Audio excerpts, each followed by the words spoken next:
All right, friends, wrapping up our series here on theater lighting, we gotta talk about consoles. Because the console in lighting, no matter what kind of lighting you do, whether you do band, church, theater, DJ, some other type of lighting, the console is the part of the lighting rig that can make the biggest impact or make the biggest hindrance in you being able to create great lighting. In other words, a great console will enable you to do, and a great console meaning one that's matched well to what you need and one that works well, can allow you to be able to do everything artistically and be able to make the impact on that stage that you need to make. Whereas a console that hinders you, that isn't enough, that isn't good enough for what you need, is the whole time you're going to be fighting against it, trying to make it do things it can't do, being frustrated how it doesn't work or isn't smooth. And at the end of the day, I don't want that for you. And so when we're talking about lighting a theater show, I'm mainly going to stay in the PC realm. And what I want to look at here is, I have an article on how to choose your first lighting console, and we'll put it here.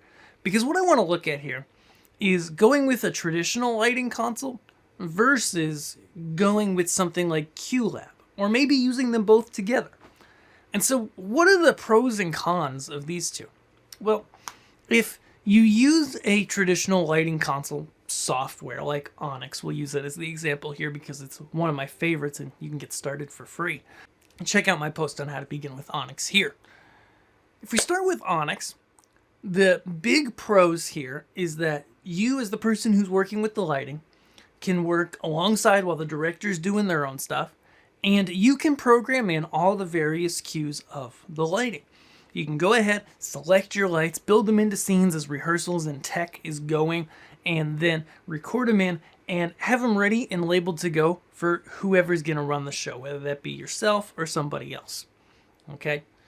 There's a lot of pros to this in that, that you're not all fighting over one computer or trying to work from one spot.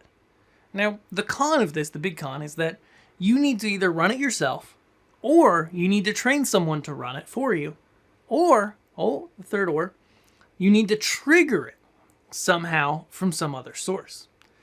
Now, this is where something like QLab runs in.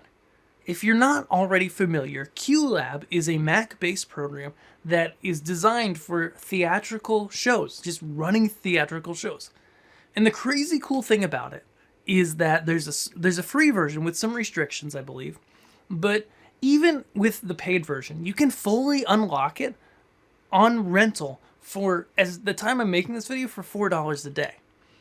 And the cool thing about their rental is that you stack up those $4 you spend every day towards credits.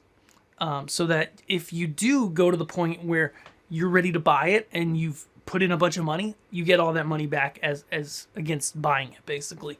And so that's super cool. So what in the world is QLab? Well, QLab, as you'll see on the screen, is just a program that allows you to bring in sound effects, bring in lighting cues, bring in video, and put them all together in a nice timeline that one person is able to cue during the show. This has huge advantages, of course, because, well, it simplifies things. Now, QLab could send MIDI signal over to something like Onyx, and that can be a great way when you want somebody being the QLab master, somebody programming in Onyx, so you work quickly that way. Or QLab also has a lighting portion to it. Now, depending on what you do, you may have to rent, I say $4 a day, but if you rent lighting, it's $4, and video is $4, and audio is $4. So depending on what you're doing, it could be up to $12 a day or as low as $4 a day. But regardless, if you're teching a community theater show, you might only need to rent it for 2 weeks. And so that's not a ton of money. But QLab can trigger your lights, either, like I said, by MIDI or within QLab itself, and be able to control everything. So this can be helpful if you've just got a stage manager who's going to sit there on the Mac and play the cues, and then they can read what the cues say, they can call them, have people on stage do things, and go along with the show, all within one program. And so that's definitely a more modern way of doing things, but it's the way a lot of community theater shows are going, because Once you set it up well and you take time to do that, and that's like the big key, it's almost effortless to play your show back night after night. Now, there's, like I said, there's pros and cons to it because you do have to set everything up. Their lighting setup, it's gotten better than it used to be, but at the time of this recording, it's still not as fluid as Onyx, though it is a little easier to get started with. I think it takes a little longer to program. The other consideration you have is the setup time, right? If you're programming your lights in and you're doing, 3 nights of shows, do you really need to do all that extra programming to make it sync up?